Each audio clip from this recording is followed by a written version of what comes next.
жана Mercedes Gelenwagen деген машина бар. Канчага бааладыңыздар? Машина өзү рыночный эме боюнча ушу 70.000 тегенде баалашкан. Сиз канча коюп бердиңиз? Мен 2 коюп бердим. Мага кызык, элге деле кызык болуш керек. Ошол $35.000 деп сиз каяктан ошол бааны алып атасыз? Жок, бул бааны биз койбойбуз. Бул бааны рынок коет. Бирөө келет дагы сизге, ошо 35.000 бааланган койду айтат. Кел 10.000ден бер дейт да, сиз айтасыз да, жок дейсиз да. Ооба. Демек сиз көтөрүп аткан турбайсыз ушундой эле. Бул өзү кой негизи аябай сүйкүмдүү эме болот да. Действительно ошондой. Мен өзү койбу же арашанбы? Арашан. Арашаны сүйкүмдүү болот. Именно арашан. Жөнөкөй койлорчу? Мына датка 250 миңге кетти. Анын энеси 125ке кетти. Экөө энеси кызы менен эле $375.000 болду. Уй сүт берет, же башка эт берет. Кой эттен башка эмне берет? Те, кто обсуждают и не понимают, они умнее, да? А те, кто сюда деньги вкладывают, занимаются много лет этим, они глупее, получается, да? 4-чү чоң атасы, ошол чоң атанын баласы, то есть неберesi болуп калат? Чөбөрөсү болуп калат. Ошондой чөбөрөсү экенине кандай далилиңиз бар?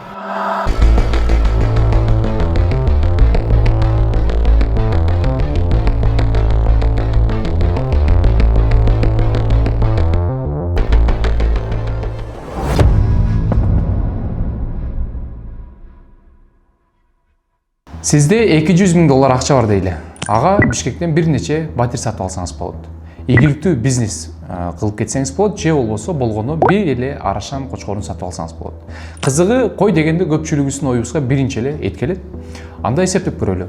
Эгер койдун этинин 1 килограммдын орточо баасы 800 сомдон эсептесек, $200.000 болжол менен 24.000 килограммдан ашык кой этин сатып алууга болот. Анда эмне үчүн айрым адамдар ошол акчага миңдеген килограмм эттин ордуна жалгыз эле койду тандашат? Ар бир жандыктын өзүнүн артыкчылыгы бар. Мисалы, уй эт берет, сүт берет, айран, каймак чыгат. Ат транспорт болуп берет, жүк ташыйт, ал эми койчу. Көпчүлүк үчүн анын баалуулугу эт менен эле бүтөт. Бирок арашан породасы бул түшүнүктү өзгөрттү. Кыргызстанда жалпысынан 6-8 негизги кой породасы бар. Алардын ичинен эң жакшы жана эң көп талгуу жараткан породалардын бири дал ушул арашан. Бул порода кокусуна пайда болгон эмес, анын чыгаруу иштери мындан жарым кыл мындай мурун башталган. Кыргыз селекционерлер менен фермерлердин ондогон жылдар бою эң мыкты тукумдарды тандап, аргындаштырып, акырындан 2021-жылы арашан өзүнчө кыргыз породасы катары расмий катталган.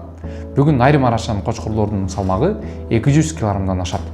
Бирок алардын кымбат болушунун себеби салмагында эмес, негизги баалуулугу анын генетикасында.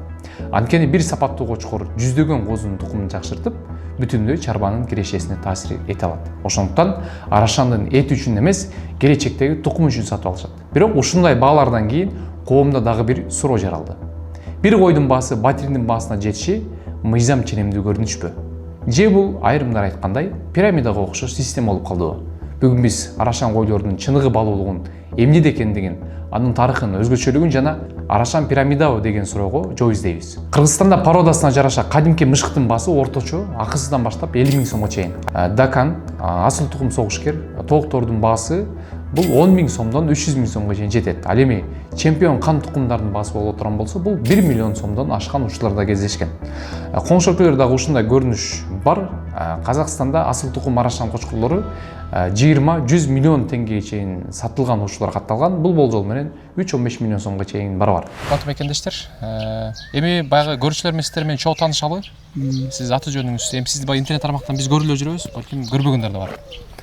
Аты жөнүңүз? Аты жөнүм Алмаз Шабралиев, 1980-жылы болом. Ушу Павлов району Эркин айылынын тургунумун. Интернет, Инстаграм баракчада кел деп чыгабыз. Арашан асыл тукумун алып барабыз.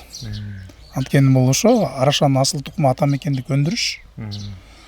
Бул тууралуу мен жөн эле ошо тартам да, чагылдырам. Ата мекендик өндүрүштү колдойлу, коштойлу, өркүндөтүлөлү деген ниетте. Бул жигит болсо ошо 20 жылдан бери алектенип, аргындаштыруу жолу менен өз ишин кылып келе жаткан жигит да. Мен мында орусча айтканда мен селекционер эмесмин, бул да селекционер. Кандай койго кандай кочкорду кошуш керек? Ошо селекция тууралуу. Мен ат жөнүм Мирлан Шадыбеков. Мен ошо 20 жылдан бери селекция менен алек болуп келем. Арашан асыл тукум койлору менен. Ошондой эле ушу арашан койдун эң биринчилерден болуп, соавторский эмебиз бар бизде. Названияны өзүбүздүн тукумга каттатканбыз, кыргыздын тукуму деп. ошонун сабактары болом. Түшүнүктүү.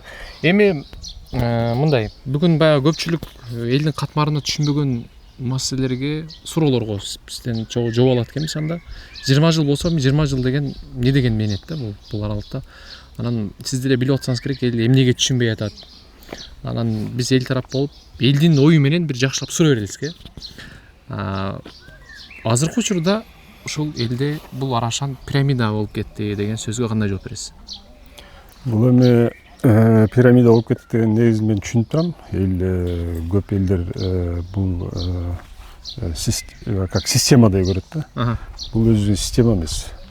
Бул кадимкидей эле бул өзү порода негизи. Биздин өзүнө дыйкан адамдар чыгарган. Муну научный исследование кылып, жанагындай негизи породаны негиздегенде мамлекетте научный центрлер болот. Негизи болот. Негизи болот. Барбы бизде ошондой? Бизде андай бар, бирок Арашан кой именно муну бул путем, орусча айтканда, путем народной селекции болуп чыккан. То есть адамдар, жөнөкөй дыйкандар чыгарган да мунучу. Анан пирамида деп эмнеге сөз болуп кеткени, эмнеге элде ошондой түшүнүк болуп калды. Көбүнчө элдер бул менин жеке оюм. Любой бизнести кыларда, мисалы, мен башка чөйрө бизнеске кире турган болсом, например, курулуш жагына болобу, же бир соода сатыш жакка болобу, мен аны түшүнбөй туруп кирип алсам, андай жерден көп мага зыян болот да. Анткени мен ал жерге түшүнбөй кирип алган болуп калат. Бизде көп элдер ошондой эме менен кирип алган болуп калат да. Ошондо түшүнүк менен Арашанга кирип алышат. Балким акчасы болуп жакшы түшүнбөй эле башын тыгып алат деген сөз. Түшүнбөй эле мындай эле башын тыгып алат дегендей эле сөз да. Мындай сурайынчы, Арашан бирөө айтат 500 миң долларга сатылып кетти, бирөө эми угуп атабыз да, мисалы койлор ушундай сатылып атат Арашандар депчи. Эми мындай, Арашанын өзү максат эмне? Акча иштеш керекпи же ошол койлордун баягы орусча айтканда породасын жакшыртышпы максат? Эмне максат сизде? Бул эң эмеси Арашан кой бул жөн кой эмес да. Бул порода, асыл тукум кой. То есть асыл тукум кой менен заниматься эткенде адамдар бир нерсени билип алыш керек. Жөн эле бир койду алып келип, ал койду мен 2 кочкорду сатып алып, анан койлорду алып алып аргындаштырып, мен эмете берсем ишим кете берет деген туура эмес. Бул жерде убакыт керек, мээнет керек, кичинекей чыдам эме керек да, терпение керек. Экинчиден, сиз айтып кеткендей, каражат жагынан акча иштеш керекпи? Биз коом бар. Коомдун негизинде биздин максатыбыз бул Арашан асыл тукум койду дүйнөлүк эмеге жеткизиш да, максатыбыз. Максатыбыз. Параллельно акча жагы дагы эме. Анткени бул как любой эле мал бизнес да. Жөнөкөй эле уйду алып эле мисалы багып, семиртип, этке өткөзүп ошондой болуп атпайсыз. Макул, уй макул, жөнөкөй койлор макул. Сиз эми 20 жыл болсо, 20 жыл аралыкта ушул эң кымбат саткан Арашаныңыз канча сомго доллар менен айтсаңыз? Доллар менен мен өзүм көргөн катары 200 миң долларды көрдүм сатылгандарын. Сиз өзүңүздүкүн? Өзүңүздүн жашооңузда канча эң кымбат канчага саттыңыз? Меники эң кымбат 20 миң доллар керек. 20 миң доллар. Бул Арашан. Өткөндө машина алганчы ким? Мирлан. Ал машина дагы бар. 2 койго. 2 койго мен 2013 жылкы жана Mercedes Gelenwagen деген машина бар. Ошондой. Канчага бааладыңыздар ошондо? Машина өзү рыночный эме боюнча ушу 70 миң тегерегинде баалашкан. Сиз канча кой бердиңиз? Мен 2 кой бердим. 2 кой, 2 Арашан. 2 Арашан чоң кой бердим. Ошондо 2 Арашанды бир 35 миң доллардан баалаптырсыз да? 35 миң долларга баалап. Мынау мага кызык, элге деле кызык болуш керек. Ошол 35 миң доллар деп сиз каяктан ошол бааны алып атасыз? 35 миң. Бул бааны мисалы ким коюп берет? Же өзүңүздөр коесуздарбы? Жок, бул бааны биз койбойбуз. Бул бааны рынок коет. То есть потребитель коет. Сатуучу койбойт. Алуучу коебу? Мен ушунча берем дейт. Арашан ушундайбы? Муну алуучу коет. Алуучу көтөрөт бааны. Кожоюн эмес, алуучу. Мен көтөрбөйм. Мен ал койду мисалы келип, бирөө келип мисалы акчалай келип 10 миңден берем десе 10 миңден эле может балким. Жок, мындай мен бир нерсени айтып коеюн ушул жерден. бирөө келет дагы сизге ошо 35 миңге бааланган койду айтат. Кел 10 миңден бер дейт да, сиз айтасыз да жок дейсиз да. ооба. Жок дейсиз. Демек сиз көтөрүп аткан турбайсыз ушондой эле. Алуучу дегенде. Жок, мен жок дебейм, мен сатпайм дейм. Сатпайм дейсиз. Мен сатпайм. Ошол Анткени мен ниети жок да. мен ниетим Ниет- жок сатып ниет турган. жок. Мен Ниет жок муну да. көбөйтөм, өзүмө калтырам. Баасы эмнеге кымбат? Ошону түшүндүрүп коеюн. Негизи биздин арашан асыл тукум кой, тазасы. Таза арашан, өзүстө аз. Количество аз. Баа ошодон кымбат. То есть потребитель көп, товар аз. Товар жок да. Например, эртең деле кумшекер азайып баштаса, баасы кымбаттайт. Любой буюм ошондой да негизи. Андан тышкары бизде чет мамлекет. Өзбекстан, Казакстан, Россия. Ал жакта да потребительдер бар. Алар да бааны өздөрү берет. Мисалы, алар мага чалат, айтат, сатасызбы дейт. Жок, мен сатпайм, менде болгон ушу аш, азыр кичине көбөйтөйүн десем, ал мага бааны айтат. Мен 50 миң дейм, 100 миң. Же балким бул бааны айтырыш үчүн бул сиздердин балким куралыңыздар жок сатпайм деген сөз. Баягы бааны көтөрүш үчүн да бул. Кээ бир моменттерде ошондой дагы бар, бирок основной Мен ошону ойлоп Кээ- атам. кээ- Жок айтканга болбойт. Кээ бирөө жок деп- колдоnuшу мүмкүн. ооба, Бирок колдонуш мен мүмкүн. көргөн эмесмин. Көп болуп атат. Жет ошо келикти 2 койго алмаштырып атпайбы мисалы сизгечи 70-80 доллар унан. Ал киши көбөйтөм деп алдыбы же мындай койдун да бир азарты барбы мындай? Жок, көбөйтөм деп алды. Көбөйтөм. Деп мындай да бул. Ар кандай. Кээ бирлер бар, көбөйтөм деп алат. Ый. Кээ бирлер бар, ошону мен дагы эмес бар да, жана сиз айткандай, бул өзү кой негизи аябай сүйкүмдүү болот да. Жок, действительно ошондой. Мен Жок, өзү койбу же арашанбы? Арашан. Арашаны сүйкүмдүү Именно болот. арашан. Жөнөкөй койлорчу? Жөнөкөй кой эми көрүп атпайсызбы? Бүгүнкү күндө арашан Жок, мен мындай суройлу. Жөнөкөй койлор тоготосуздарбы? Ооба. Көзүңүздөргө көрүнөбү анча жөнөкөй койлордо көңүл бурасыздарбы? Мындай карап. Мен жөнөкөй кой багып эле. Мисалы үчүн мына 30 кочкор байладым, мына булар көрдү да. Сатып бир арашан алдым мен. Ал кочкорлор тигине тердеп турат, азыр көрсөтөм. Ооба. Арашан көрө алабызбы? Көрө алабыз, Мисалы, азыр мен жашоомдо көрсөтөйүн. көргөн эмесмин арашаны. Көрөбүз азыр. Бир барып көрсөк, карап, арашан кандай болот? Анан мисалы балким айырмалары кандай болот? Канча сантиметр болуш керек? Узундугу канча? Салмагы Азыр канча көрөсүз, деген азыр. маселелерди ошо койдун астынан сурасак дагы жакшыраак болот. Алмаз мырза бизде ушул мындайча айтканда арашан уйгун алып келди десем болот, Өзүңүз тааныштырып кеттиңиз бул кыскача. Бул Замир Жанай деп белгилүү. Баарыңыздарга урматтуу арашан ишкозчулары. Замир байкенин бүгүнкү күндөгү коросу эң мыкты королордун бири. Анан бул байкелер деген өтө көп мээнет жана көп каражат жумшаган. Бул арашан асыл тукумуначы. Бүгүнкү күндө урматын көрөбүз десем, жаңылбайм. Урматын көрүп жатат десем, жаңылбайм, байке. Ошону эми биргеликте көрөлү. Жүрүңүздөр. Замир мырза. Же, бисмилла, келе, жүрү. Бисмилла. Жүрүңүздөр. Старший. О, журналисттер. Мына ушу баштан баштайын, ушу Бул эмелер адамдыкы же койдуку? койдуку, бирөкө тайгандыкы да бар, аттардыкы да бар, аттардыкы инимдин үйүндө. Аттыкы да көп. Медаль, кубоктар да көп. Тайганды да эмеге алып чыкканбыз выставкаларга. Тайган. Биринчи орун оор салмагы дейт, ургачы козулар арасында 2026. Мына бул жакында көлдө болбоду беле международный чемпионатта выставка. Козу тиштен биз бугу деген токтун алып барганбыз. Козу тиш ургачы. Ал 3 номинация алды. Биринчи салмагында биринчи орун алды. Канча биринчи орун канча салмак болду? 110 килограмм. 110 килограмм. Козу тиши, 1 жаш 2 ай ушундай. Козу тиш. Анан бийиктиги жагынан алды. 93 сантиметр. Анан экстерьер жагынан, сыны жагынан биринчи орун алды. Бул кайсы козу бул? Мына болсо бул кой, бул былтыркы сүрөт датка деген. Муну атайын Өзбекстандан Саид Икром алып келип берген. Өзбекстан атынан деп алып келип берген бизге белек ушул. Өзбекстан. Саид Икром деген ким? Саид Икром алда блогер өзү. Өзбекстанский блогер, кой багат. Анан атайын бизге алып келип эмени Жанайдын страницасында бар. Атайын белек кылып алып келип, өзү айткан. Мына Өзбекстан, полный Өзбекстандан белек депчи. Бул датка деп атпайсызбы? Датка деп ким койду сиз? Жок, мына досум койгон, Жанай досум. Мына Жанай досум классташ. Экөөбүз мына чарба экөөбүздүкү. Башынан экөөбүз баштаганбыз. Анан бунун энесин Цара деген кой биз боо салганбыз. Бул ичинде келген. Бул сатылып кетти азыр. Бул сатылып кетти, бир жума болду. Канча саттыңыз? Сыр болбосо. Бул аманат тиги эси боюнча. Эси эмес, аманат болсун. Болжол менен деген, так айтпайлы мындай тегереги. 200ден өйдө. 200дөн өйдө. 200 миң доллардан өйдө кетти. Ушу токту. Бүгүнкү күнгө бул рекорд да. Рекорд. Ал бир, экинчиден бул 6 ай кезинен бери дайыма биринчи орун алып жүрөт. Түшүктүү. Бирди тууган, калганы былтыркылар бүт, токтулар. Козу тиш, кээбилер 2 тиш сайып атышат да. Былтыркы козулар булар. Былтыркылар мына ургачы. Мына Арашан деген ушундай болот мына. Бул ошондо 1 жаш болуп калабы? 1 жаштан ашты. 1 жаш 2 ай, 3 ай, кээбилер 4 ай, кээбилер 1 жаш.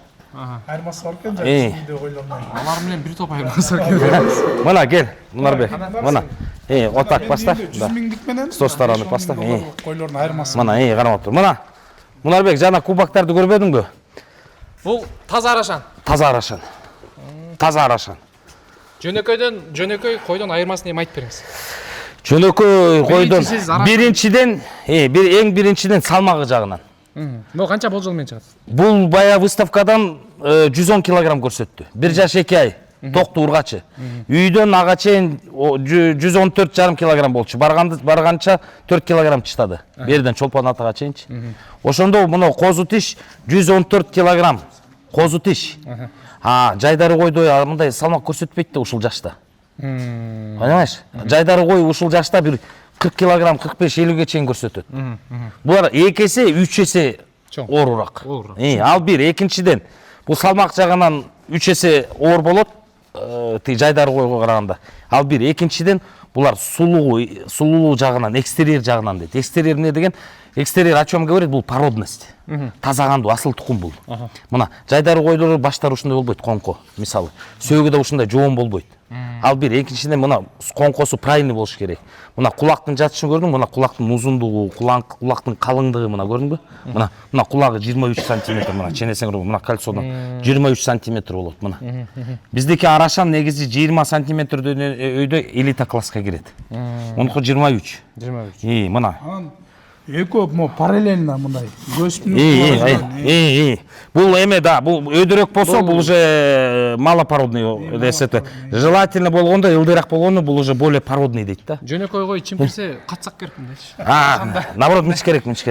Жыксын. Так, кулагы, могул жери жоондугу, сөөгүнө. Так. Бою 93 сантиметр. Канча сантиметр өссө Арашанга кирет? Булар эки тиштен, азыр эки тиш токтулар, бандировка боюнча 88 сантиметрден өйдө элита класска кирет. Элита класска. Куйругучу? Эки тиштер. Куйругу тик, желательно тик болуш керек. Бул тик базыр? Тик, сөзсүз тик мына, тик бул. Келерди кагып турат, бунуку тик. Бул мындай денемен. Түз да бул азыр бүкүрөй тура, атак бул түп түз бул. Агып калат да. Андай эмес. Түшүнүктүү. Канча болду негизи бул Арашан менен иштеганыңызга? Биз Жанай дос балам экөөбүз, анан мына иним да бир 3 жыл болду баштаган. Жанай дос бала экөөбүз 22-жылы баштаганбыз. Арашан башталганда эле баштапсыздар да? Ооба, почти. Жо, Арашан эми ага чейин бир 4-5 жыл мурун бар болчу. Биз кызыгып жүрөбүз интернет аркылуу. Анан муну 22-жылы баштаганбыз уже. Бирок мында өзгөчө болот экен могул жерлер, э? Ооба, төштүү болот. Анан мисалы буттун түздүгү же кыйшыктыгы тайтак болуп калат деген мындай айырмалообу? Айырмасы болот. Бул да экстерьерге кирет негизичи. Брак деп. Ал брак эми нежелательный, бракованный дейт. Аны экстерьеринде өзүнүн небелер, сапаттары бар да. Түшүнүктүү. Эми сиз 88 сантиметр бул 20 сантиметрден өсө элита кирет деп атпайсызбы? Ооба. Булар сиздер каяктан алып атасыздар бул статистиканы? Булар биздин Арашан авоттун немелери бандитерлор стандартты койгон. Өздөрү койшкон. Бул 20 жылдан бери мындай изилденип келатат да. Изилденип ошо салыштырып келатат да. Баардыгын теңчи. Сөөк кандай болуш керек, бой кандай болуш керек, өң кандай болуш керек, кулак кандай болуш керек, куйрук кандай болуш керек, орусча параметр деп коет, кыргызча өлчөмдөр да. Анан биздин кыргыз өзүбүздүн жөнөкөй жайдары койлор бар болчу буга чейин. Ага чейин Гисар багып келишкен, Эдилбай багып келишкен. Аны ошолорду салыштырып келди да, жөн эле мындай эки койду кошуп туруп эле алып чыккан жок да, туура. Туп-тура. Канча бир жылдан бери мээнет кылып салыштырып келди. Анан бул бөлөкчө болуп чыгып келди биринчиден. Ага чейин биздин байкелер негизи Гисар деп эле алып келишкен, жакшы элечи. Алып келип ушул аргындаштыруу жолун өркүндөтүп өстүргөн себептен 2018-жылы Чимкентте болгон жа Анвар Рустамов деген блогер уюштурган. Ошол блогердин да мээнети чоң Арашанын асыл тукумдун өсүп өнүгүшүнө ошол блогердин да мээнети чоң өтө. Ошол баягы көргөзмөнү уюштурат Казакстанда. Анан биздикилер алып барат.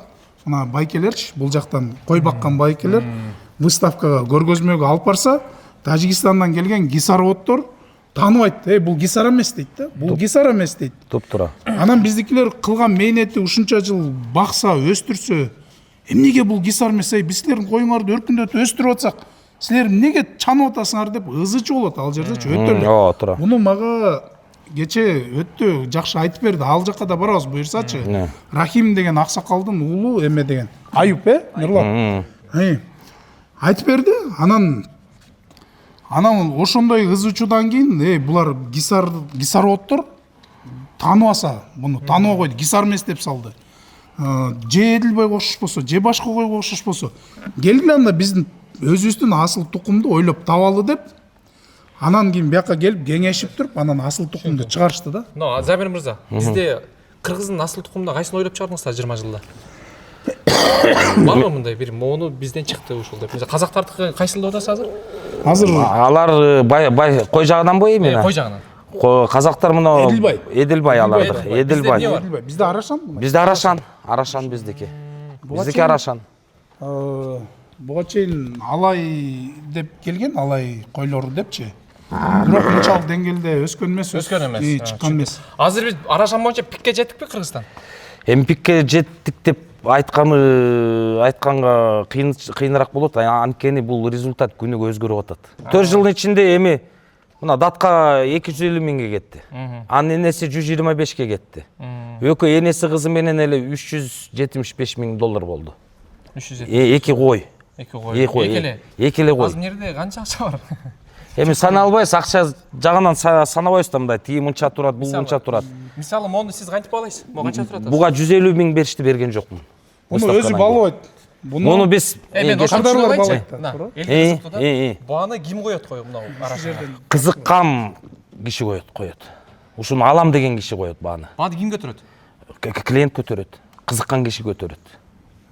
Мындай атайын келип специалисттер келип айтат, мынча бул койдун мынча баасы деп андай жок да. Кечиресиз, негизи баягы болот го, коомдо талкуу эмнеге Арашан мындай баа чоң, эмнеге бул баягы алтын эметеби же бир эле казан этпей, негизи анан эмнеге баасы кымбат, Мисалы мындай жалпак тил менен айтсак, мына ушул кой, мына ушул киши келди, алгысы келет да.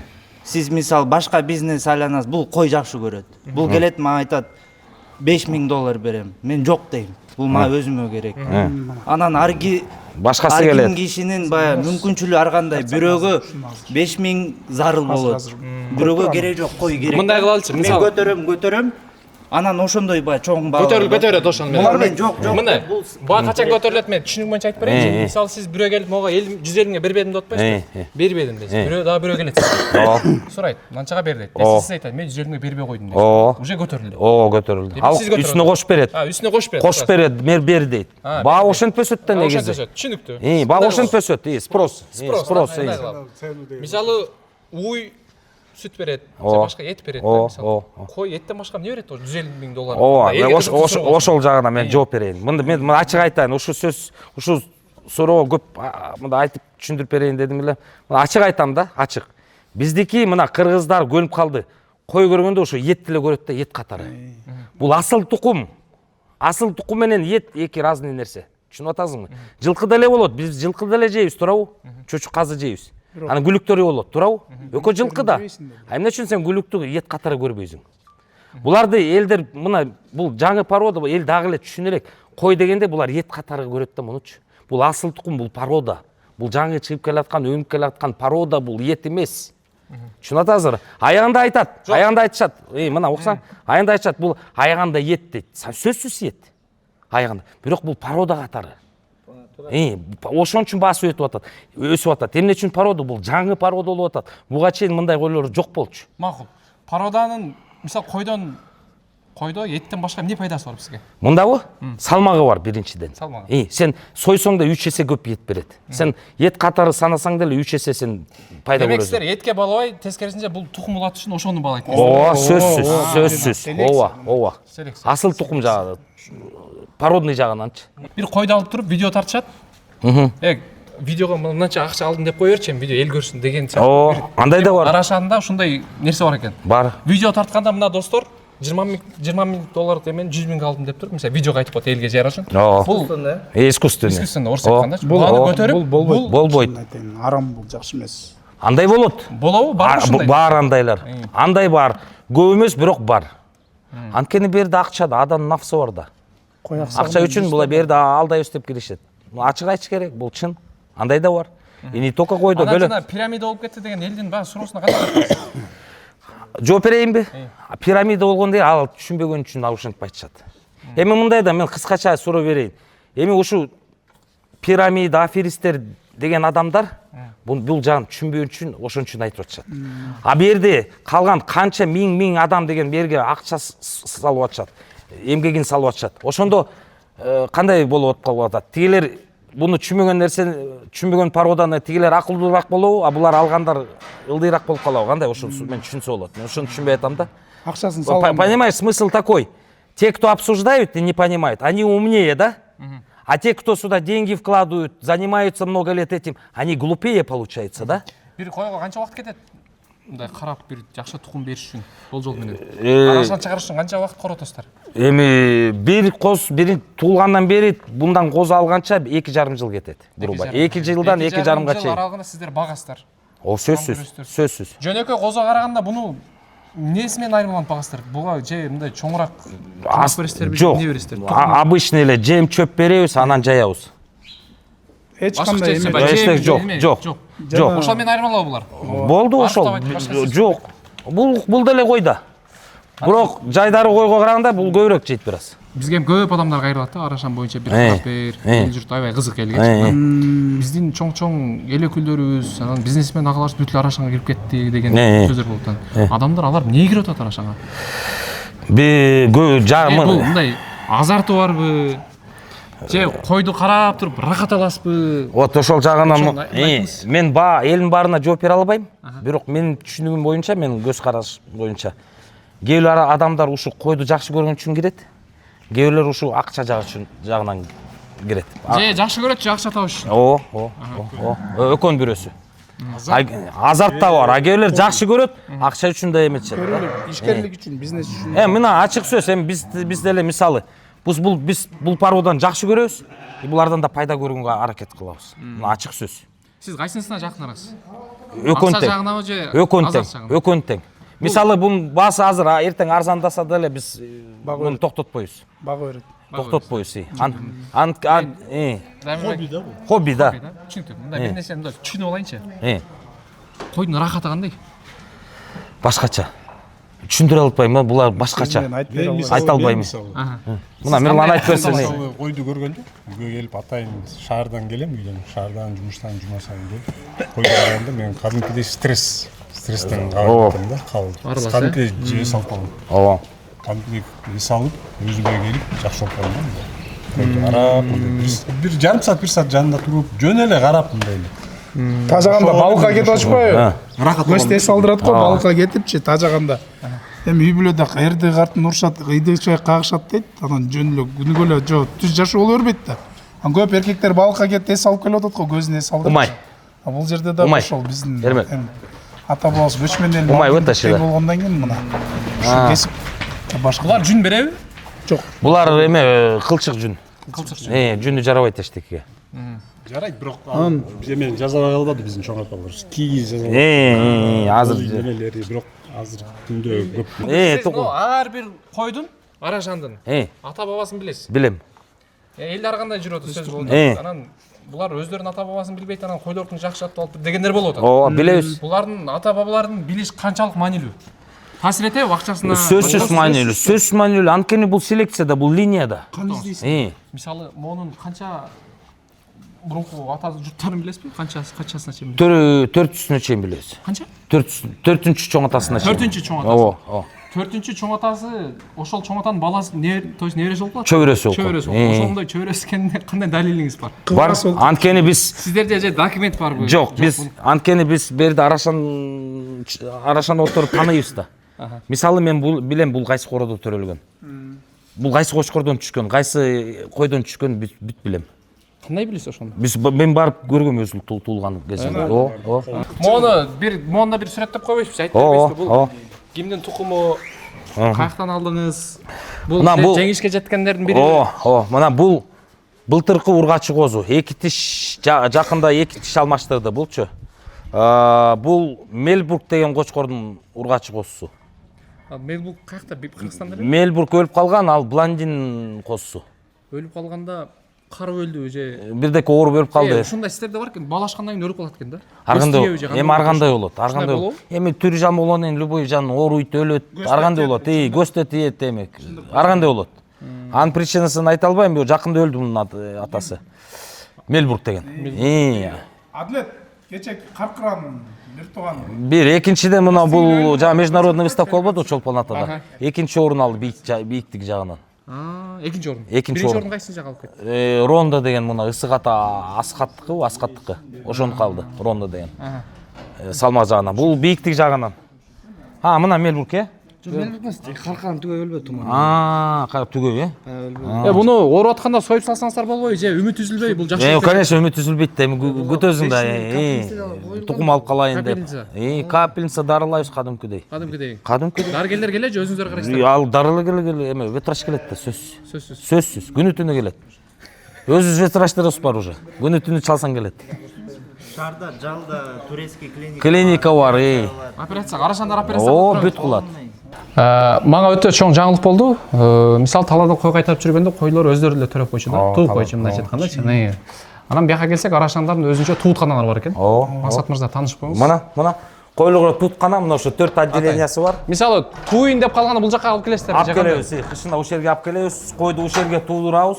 Булар эмнеге кармалып турат азыр? Булар козу ургачы козулар, пока временно ушул жерде турат. Тетага батпагандан. Анан булар сыртка. Так мына койлор кышында ушул жерге туйт. Жылуу жумшак. Жылуу жумшак. Анан бир жумага чейин турат, анан сыртка чыгат. Ким туудурат, ким карайт? Өзүбүз туудурабыз. Өзүңүз Күнү түнү. Эмелер дарыгерлер келеби келбейби? Керек болсо чакырабыз, атакасынан өзүбүз эле.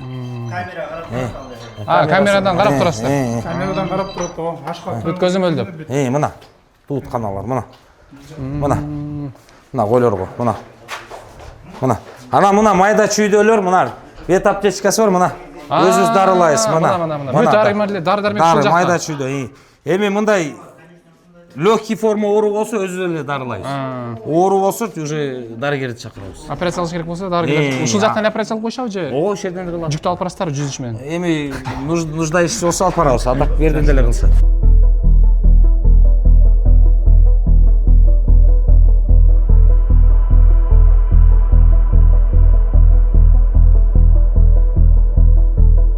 Урматтуу достор, бул менин колумда турган жумуртка. Бул жумуртка болжол менен бир 20 тооктун жумурткасына барабар экен. Бул эмненики десеңиздер, бул төө куштугу. Биз азыр Байтик айылына киребиш жердеги мурунку ушул төө куштар фирмасы бар болчу, азыркы учурда зоопарк болуп калды. Саламатсызбы? Саламатчылык. Кандайсыз, жакшысызбы? Аман сенсизби? Шүгүр. Бул негизи карматпайт экенсиздер көпчүлүк адамдарга. Эми ооба, бул деле постоянно боло бербейт биздечи. Канча убакта бир ургачы страус муну бир жумада бир берет. Бир жумада бир. Аларды караш, 3 маал жем чөп, жырткычтар да бар.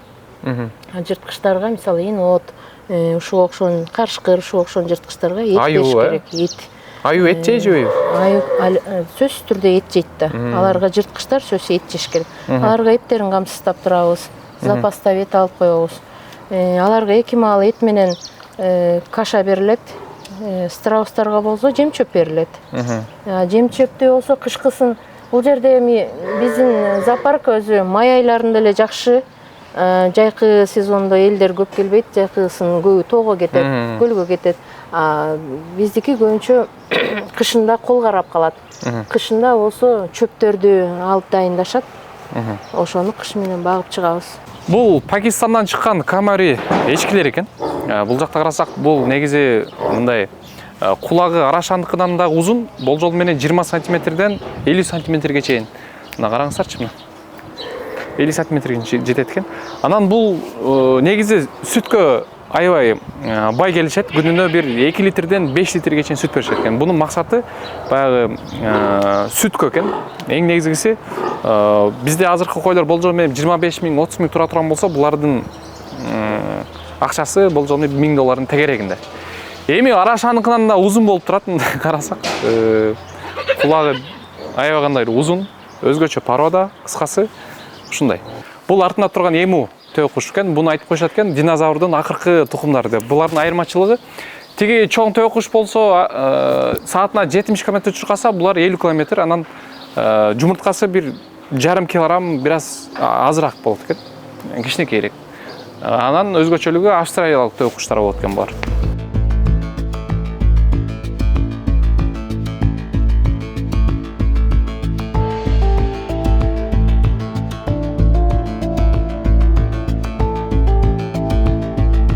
Таныш болду аке. Аты жөнүңүз? Камил болот менен. Камил аке, канча убакыт болду ат бакканыңызга?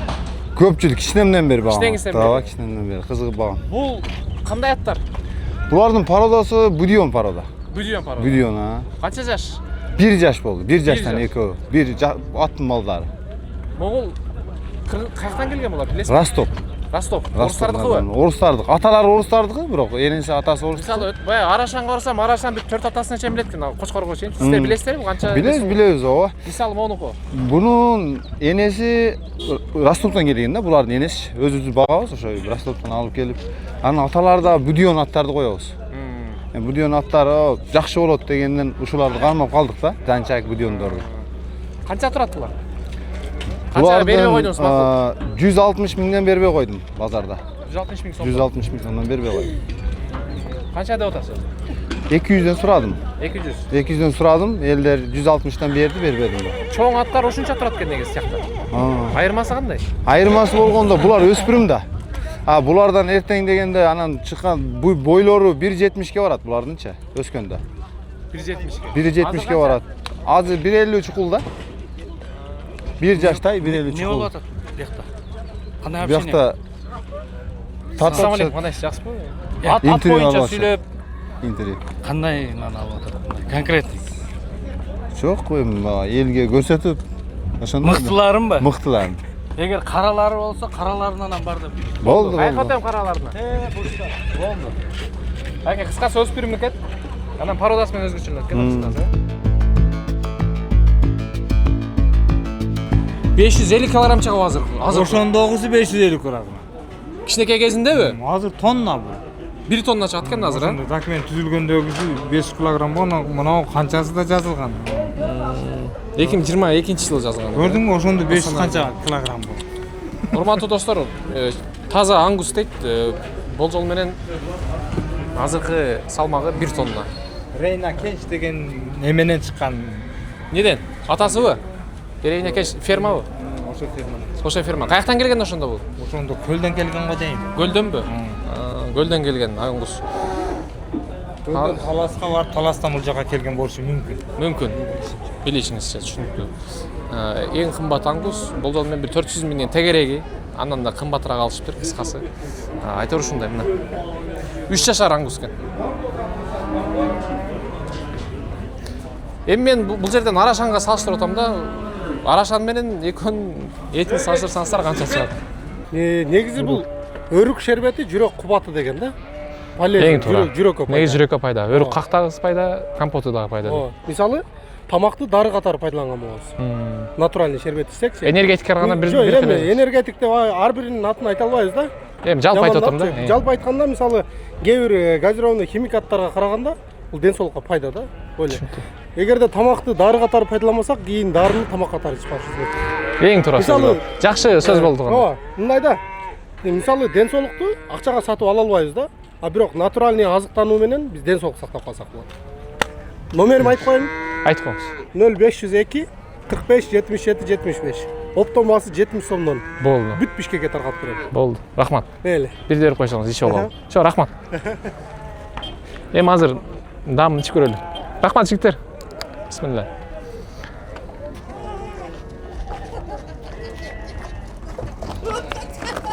Токто. Эки торпок сүрөп баратат. 11 миңден баштап 20-30 миңге чейин койлор экен достор. Койлордун баасы жөнөкөй койлор ушундай эле экен. Мисалы бул жакта 4 козун 45 миң дедим. Ассаламу алейкум да бир жолу. Алейкум ассалам. Амансызбы? Ден соолук жакшы. Оке, келиңиздер. Кош келдик. Эми ат баккан үй бүлөгө киргенде да өзгөчө оор болот экен. Мына берекенин жана башка аттарды ким жакшы көрбөйт? Баары жакшы көрөт. А сиз менен чогуу таанышалы, аты жөнүңүз? Мен аты жөнүм Нурлан. Арашан айылын ат багабыз. Ат багасыздар. Канча ат бар азыр? Азыр бул жерде 15 ат бар. 15. Эми азыр мен могул үстүңүздө кийимди көрүп, ошодон баштасам деп атам. Бул кимдин формасы? Бул форманы Саяпкер Хорс деп атайын тиктиргенбиз. Спорт мейкиндиктен тиктиргенбиз. Досук балабыз болуп заказ бергенбиз. Атайын Саяпкер үчүн. Саяпкер үчүн. Демек сиз Саяпкер десек болот. Саяпкер деген, почти Саяпкерге кирип калдык уже. Буйрса. Таптып атабыз. Аттарды неге таптайсыздар сиздер? Эмне көкбөрүгө, кайсыл жакка? Көбүнчө көкбөрүгө. Көкбөрүгө, анан прокатка, элдер мингенге. Элдер мингенге. Эми акырындап тааныштырыңыз анда. Канча ат бар негизи жалпысынан? Жалпысынан өзү негизи 20 ат бар. 5 эс алууда. Экөө бирок эми травма алып калган эмеле аттардан. Оң жактан баштайлыбы? Аттарды тааныштырып кетели. Бул жаңазы 4 жаш. Аты Черный принц. Мүнөзү жоош. Өтө күлүк. Бул улактын аты. Күлүк дегенде улактын аты бул, бул улактын аты. Кичине эркерээк. Мүчөлөрү жакшы, полный жаңы, жаш өспүрүм. Муну тарбиялап чоң оюндарга ойнойт деген жакшы ниет бар. Жогорку лигаларга бергенге Кудай буйруса. Мунун эмесин билесизби? Мисалы кимдин тай болот бул баягы? Атасы ким болгон? Бул Токмокто дөң арыкта Куан деген мал бар. Калыс деген байкенин ошолордон алганбыз. Черный принц деп 4 жаш атайын алып келип бир сыйра көрөлү деп. Бул жактын аты Айтумар. Айтумар. Могул аттар ким койгон? Айтумар, Черный принц. Эстери койгон. Эстери. Бизге айткан ошо менен атына жараша. Бул аттын аты Айтумар, 2 жаш. Кудай буйруса өспүрүм, таза кандуу. Тыштык деген блогер. Көкбөрү эмелерди алып барган. Ошо мем жүрөт. Ошонун эмеси аты. Аты. Кудай буйруса тарбияга берген бизге. Биз тарбиялап чоңойтуп анан кийин Кудай буйруса ээсине беребиз. Бул өзгөчө ат экен бул. Түсү дагы. Бул аттын аты Акниет. Акниет. Көкбөрүдө эме Назгүл деген эжени таанысаңыздар керек. Көкбөрү улак деген баракчаны алып барган. Ошонун атыбы? Ошол эже ат коюп берген Акниет деп. Өзү коюп берген. Өтө жоош, кичинекей балдар деле мине берет. Мүнөзү абдан сонун. Көкбөрүгө киреби, кирбейби? Көкбөрүгө кирет. Кирет. Бардыгы кирет. Бул жерден кирбеген ат жок, бардыгы эле үйрөнүп калды. Шыгы бар аттарды өзүнчө бөлөбүз, шыгы жокторду. Эки түрү болуп да. Эки бөлөп. Ошо аттын аты Акниет. 10 жаш. 10 жаш. Негизи аттар канчага чейин жашайт? Аттар негизи ушу крас азыр канча 14 ас ийдедиби? 22. 25 жашка эгер багуусу жакшы келсе, ат жашай берет. 30 жашка чейин. Бул аттын аты Арча Тору. Арча Тору. Таза кандуу. Документ менен бул канча жашта? Бул деле 10 жаш болуп калды. Бир байкебиз багып бергиле үйүргө кулун алам деп атайын бизге чыштап кеткен. Жоош. Улакка кирет. Улакка кирет, бирок бул азыр буттан кеткен да. Бул ат буттан кеткен, бирок да только производитель деп коет.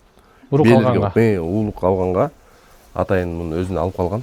Быйытса туттурса, жүзүндө алып кетем деп.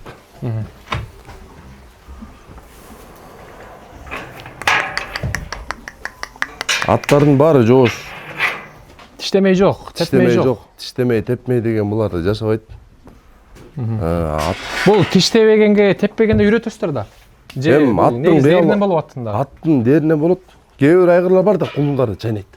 Үйүрдө жүргөндө кулундарын башка айгыр. Бул аттын аты Тансор. Тансор. Элимбек деген дос бала койгон. Тансор деп. Эмне себептен мындай коюп калган? Буну минсең бийлей берет. Кандай Арабтын аттарындай болуп, туйлап, минтип, бийлеп, өзүнчө бир орунда тура албаган ат. Улакта өтө күлүк. Тансор деп койгон. Үйүрү да жакшы, кулундан бери айдайт. Канча жашта бул? Бул 7 азый. 7 азый. Бул деле 10 жаш болуп калды. Дос балабыздан алган. Атайын Элимбек деген. Үйүрдө жанагындай ит, куш, качкыр, машкырга чейин алдырбаган үйүрүнөн бери өзү айдап барат, айдап келет. Акылдуулугу бар да. Акылдуулугу бар, Таластан дос баладан Элимбек деген дос балам алып бердим. Бунун аттын аты Бактору. Кайсыл, могулбу? Бактору. Бактору. Каны жакшы. Кулдар кичине эмерек. Эми азыр түшүнбөгөн адамдарга бул аттар менин көзүмө деле мындай жөнөкөй аттай эле көрүнүп атат да, бирок өтө катуу аттардын жанына келди окшойт негизи, Бул аттын бара-бара бүт эле таза кандууга чуркап калбадыбы? Кара байыр бизде аралаш да. Бул ат өзү мүнөзү аябай жоош, күлүк. Улакка дагы күлүккө да чапса болот. 5 жаш. Буну жакында мына Элимбектин дос баласы тай кезинен бери алып үйрөткөн. Бая кыргызда сөз бар го, ат адамдын канаты деп. Атты канчалык сыйласаң, бая эр жүрөктү, баатыр кылгандагы коркокту, баардыгы мына эр жүрөктү баатыр кылып жакшы ат. Мына Бактору деген 5 жаш. Улактарга кирип жүрөт азыр. Улактарга кирип жүрөт, майда чүйдө улакка. Кудай буйруса бунун келечеги бар. Будан да үмүт чоң, Кудай буйруса. Бою почти 1.60. Узун экен, бул узун. Каны бар аттар ушундай.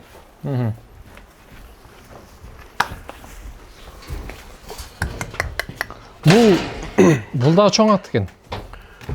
Бул ат аты Камбар. Камбар? Аттын аты Камбар.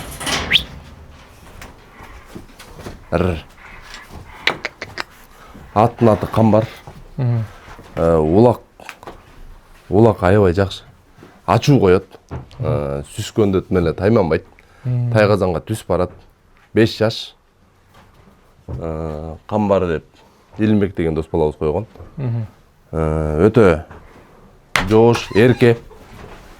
Тиги аттан кызганып атат. Аттан кызганып атат? Кандай кызганат? Эркерек да бул. Сиз атка барып койдуңуз? Мен атты азыр барып, мисалы тигине тырмап буга көңүл бурбай койсом, бул уже таарынат. Коркпой эле боло. Ушунчалык акылдуулугу барбы? Та бул мисалы бул атты тырмап, тарап буну карабай койсоң, болду уже бул эме кыла берет. Кызганып. Та кызганат. Эң эрке жана шустрый ушул. Үйүргө дагы мыкты, улагы да мыкты. Кудай буйруса азыр буну көчмөндөр оюндарына ошол жакка дайындап атабыз. Да 3-4 ат бар. Үмүт чоң, жакшы эмелерге оюн кылып Кыргызстан намысын коргойт деген аттар баа берип атат, ар кандай бааларды келип алып. Азыр Кудай буйруса. Түшүнүктүү. Бул жакта да 1-2 ат бар экен, азыр анан келели. Анда мына башына келип калдык сарайдын. Акыр ушуну менен бүтөт экен кыскасы. Канчага сурадык, канчага бербей койдуңуз? Буну 7,5 мыңга сураганда бергенбиз. 7,5 мың долларга? Ооба. Атты ойноп көргөн, чаап көргөн. Оюндан жактырып берген, сураганда берген эмес. Канча болсо берет болчуңуздар? Буну 10 дегенбиз негизи. Сатпайт деле болчу, анан бирөө келип аябай кызыгып чаап көргөндөн дос бала саталы деп ошо Элимбектин аты. Баасы канчага дегенде, берип көргүлө дегенде өзү ошол жерден баа чыгарганда 10 деп айткан. 10 дегенде ошондо 7,5 бергенде бербей койгон. 10 болсо сатам деп, андан ылдый сатпайм деген. Анткени атта полный выносливости бар. Ичип жегени жакшы. Койгону азыр улакта. Анан чуркаганы, оозунун жумшактыгы менен бул өтө көп жакшы айырмаланат да. Азыр аттардын арасынан эң күчтүүсү ушул. Эң күчтүүсү азыр ушул. Эң күчтүүсү 10 000 доллар. Жок, эми 10 000 доллар болгондо. Жок, негизи эми. Бул жердеги кородогун айтып атам да. Ушул сарайдан Арашан деген айгыр бар.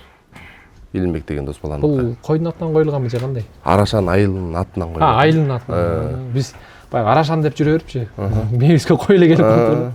Ал Арашан деген айгырды $25,000 берип койгон өзү. 30.000 чейин сурагандан бери сатылбай өтүп Сары Өзөнүн намысын коргойт деген. Ошол бойдон ат үйүрдө жүрөт. Кудай буйруса бир айдан кийин көрүп каласыздар келсеңиздер. Ал өтө чоң жылкы. Жакшы Сары Өзөндө Нурдин Болотбек уулу менен Эрнис деген бала чапкан.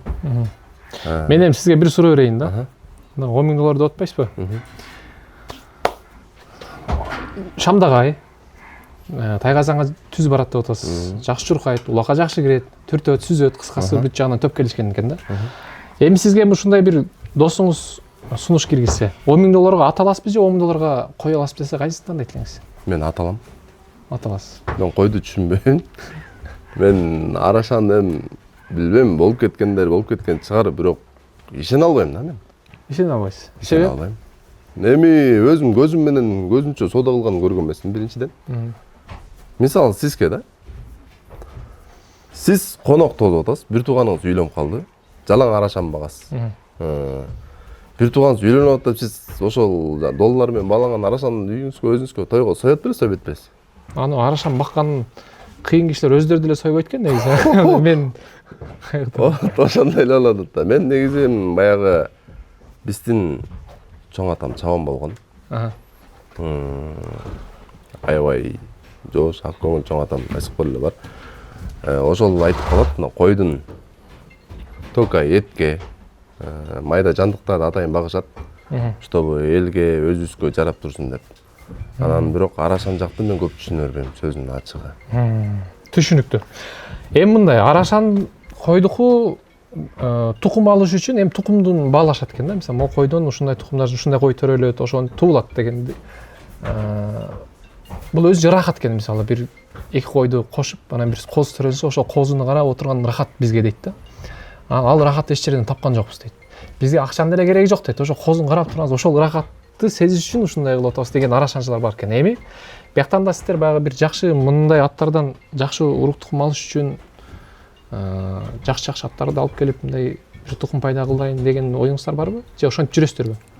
Биз азыр шаар боюнча бүт эле линия кубалаган Арашандай эле линия кубалагандар бар. Бир айгырга бээни коюш үчүн $1,000 бергендер бар. 30.000ден, короче, $1,000 чейин акча берет, бээзин. 30.000 сомдон айгырга $1,000 чейин. $1,000 чейин берет. Бир бээге коюш үчүн. Ургач туулап, эркек туулап айырмасы жок. Самый главный бооз болуш керек, УЗИден текшерет, алат, өткөрүп кетет. Эми биз анчалык деле аттарды эме кылбайбыз, көп эле тааныш, достор сурап келет. Самбелерге коюп, өзүбүз тукум алып, ушулардын немелерин чоңойтолу, өстүрөлү деп. Бирок тайларын жакшы баадан сатабыз да. Тайларын. Ушудан туулган тайлар жакшы баага кетет. Атасын көрсөтүп. Мисалы, тетиги Арашандардын бир 4-5 атасын чейин билет экен да, койдунчу. Сиздерде кандай? Мисалы, монун ата журтун билесизби? Бунун ата журтун, же кайын журтун билесизби? Бунун ата журтун мен угушум боюнча Алмас деген баладан алганбыз. Тай кезинде буну 180 миңге алган. Тай кезинде? Тай кезинде 180 миңге алыпты. 5 жашына чейин багып, андан кийин бизге келген. Илимбек деген досубузга. Бунун энеси кыргыз эле жылкы деди. Кыргыз эле? Кыргыз эле. Каяктан болот экен? Карабайыр, Талас. Ошол мындай Карабайыр өзүбүздүн эле жылкылардан деди. Биздин өзүбүздүн кыргыз жылкылардан да мындай барбы? Жакшы мындай. Мисалы, Арашан ата мекенди көндүрүш дейт, кой. Аттарда кайсы бар ата мекендик? Аттар барбы мындай? Эми аттардыкы көп эле да. Көппү? Көп да, аттардыкы деле көп да. Арашандан кем калбайт го, дем ашат, бирок кем калбайт го. Азыр аттардын эң эле арзан баасы, мисалы, жөнөкөй эле тайды быйылкы эле жабагы тайларда базарга барсаң 50 миң, 60 миңден кем албайсың. Быйыл эле. Буларды эме кылыш үчүн атактуу аттар өтө көп да. Алай, Барон, Невир деген аттар. Бул эми баягы улактын аркасынан атактуу болгон аттар. Улактын аркасынан баары. Баалары канча деп ойлойсуз ошолордун? $100 миң $1 миллион да бербей койгон деген сөздөр чыккан, интернетке чейин, интернет булактарына чейин чыккан. Ишенген эмеспиз. Кийин сураганда ошондой эле чын эле болуптур. Бул кайсыл аттыкын? Жанагы барон деген. Барон деген ат. Кийин өлүп калбадыбы? Мына караңыз эми. Барон деген атка $1 миллион берилди дери макул. Сиз угуп атам деп атасыз да. Арашанда деле ошондой бар экен $1 миллион да. Эми ошол баа коюлушу $1 миллион. Канчалык деңгээлде сиз туура деп ойлойсуз? Атка мына ат $1 миллион дей турган болсо. Бул баа каяктан келип чыгат $1 миллион деген сөз да. Бул мурун аттар биз кичике кезден бери эле аттар менен аябай атка жакпыз да. Кичике кезден бери эле келатканда бул аттар өтө көп бааланбачы. Бизде качан улак өнүгүп, көкбөрү өнүккөндөн баштап аттардын баасы да өсө баштады. Биринчиден чуркаганына карашты, экинчиден аттарды урганына, анан жекеме-жекте деп коет. Жана Ахиллес дегенди эле угуп калдыңыздар го. Ахиллес, Көкбет, Геркулес дегендер. Жана Талас Бегалиев агабыз деле ошолор аттарын аты барын аты өлөт, ат жоктун өзү өлөт дегендей жанагы аттардын баарын КамАЗ деп убагында алар деле алып 100 000 эң арзан атты мурун 75-80 000 алсаң, азыр рабочий аттардын деле 200 000 эмес да. Аттардын баасынын өскөнүнө бул көкбөрү себеп болду го дейм. Мурун аттар бааланмачы, азыр Кыргызстан өнүгүү жолунда ар бир үйдө 2 машина бар, желмаян бар. Мурун эшек менен суу ташыса, азыр желмаян машина менен ташыйт. Эшек араба менен каттаса, азыр только аттарды эмнеге карайт? Только улакка чапмай карайт. Дагы мингенге карашат, прогулкага. Анан кээ бирөө багып саткандын ордуна карашат да. Акча иштеш. Акча иштеш.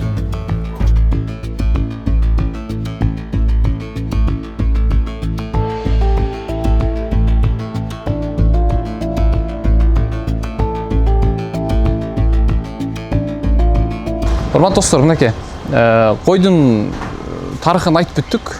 Эми башка жагынан көтөрүлү. Азыр биз Zoo Bishkek деген зоопарктабыз. Бул жакта крокодилден баштап бүт кызыктуу жаныбарлар бар экен. Эң башкысы кичинекей бөбөктөрүбүз келип көрүп таң калып сүйүнүп кетип атышат.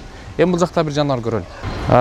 Бул деле лам арнольд бул деген төө тукумунда сүт эмүүчү жаныбар. Эми бул кээде жинне тийип которгон болсок, ишлекейин чачырап түкүрө турган бир жайы бар. Азыр карасаңыз эркелеп атат мындай. Бирок адамдар көндүрүп коюптур, мындай жакын келип бир союз беришет, башка жемиштер беришет экен. Анан бул лам арнольд боло турган болсо, ал Ташкенттеги жеке зоопарктан белек катары алып келинген экен. Мен бир башкача карап атат. Анан белек катары келгенден кийин азыр сонун карап. Негизи зоопаркта эле мындай таза кармалыш керек. Бул жакта бүт тазалык, жана башка маселе аябай сонун экен. Бул көрүп турганыңыздар көкжал карышкыр. Бул кичинекей кезинде жалгыз калган экен. Анан муну адамдар кармалып сатып алганга аракет кылышып, сатканга дагы аракет кылышып, кыскасы ортодо жолдо калганда бул жакты Zoo Bishkekке алып келишип, ушул жакта кармашып, башында бул адамдар да кармайтпай болчу экен. Азыр айтуусуна караганда адамдарды келип сылап, өзүнүн адамдары бул зоопаркты карагандар. Анан бир аз мурунку караганда бир аз элдери көнүп баштады дейт. Эми буну жанагы башка токойлорго, жапайы токойлор кое бере турган болсо, бир аз чыныгы жапайы карышка айланып кетет деп ошону корккондуктан азыр бул жакта эле калтырып тура көрүп айтып атышат. Бул көрүп турганыңыздар пони, кичинекей аттар. Бул жөнөкөй атка караганда бир топ акылдуу болушат экен. Бул аттын тарыхы айта турган болсок, Ошто бир орус жашаган экен. Орус ошол жана ковид учурунда Россияга кетип, ал жактан кайтып келе албай, пони эч кимге кароосуз калып, Zoo Bishkekке алып келип ташталган. Негизи Zoo Bishkek бул зоопарк ошол каралбай калган жаныбарлар ушул жака келип каралып, жакшынакай сонун багылат экен. Кыскасы ушундай. Бирок мындай карасам, кебетеси бир жана биринчи орунду алган арашандай эле бар экен. Ал эми бул Zoo Bishkekке келип жардам берем дегендер, ушул жаныбарларга тамак ашын жана башкаларын камсыздап берем дегендер болсо, эшигибиз ар дайым ачык дейт. Ал Токумбаева 21 дроп 13-ге келип ушул жактан көрүп кетсеңиздер болот. Маалымат алсаңыздар, ишенен керен көрөсүздөр. Урматтуу көрүүчүлөр, бизге катталганды унутпаңыздар. Биз бүгүнкү чыгарылышта сиздерге жаныбарлар тууралуу дагы бир аз түшүнүк бере алдык деп эсептейбиз. Эгерде арашан тууралуу оюңуз дагы башкача дагы сунушуңуздар болсо, комментарийге жазып кетсеңиздер болот. Биз сиздер менен коштошпойбуз. Кийинки иликтөөлөрдөн көрүшкөнчө сак саламатта туруңуздар.